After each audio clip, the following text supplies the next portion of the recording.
Hello, welcome back guys to Spotaria channels here. Today in this video I'm going to show you a tutorial how to enable sounds on a Keypress in Yandex on iPhone.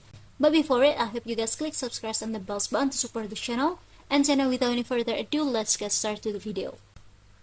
Well guys, firstly of course go ahead to this Yandex applications, and after in this Yandex homepage, just go ahead to this three slice icon at the bottom. We'll find out the keyboard options. Tap on it. Now in this keyboard page, tap on this sound and vibrations. After, if you want to enable it for the sound on a Keypress in Yandex, just make sure that the toggle beside the sounds options is active like this, I guess it's turned blue. So if it is activated like this, you just have to open your keyboard and test. For example, I'm gonna type on this keyboard, I guess I'm gonna press it and there will be little sounds of it. So yeah, I think it's enough from me. Thank you for watching this video. Don't forget to leave your like and comments below, and I'll see you soon on the next one. Goodbye.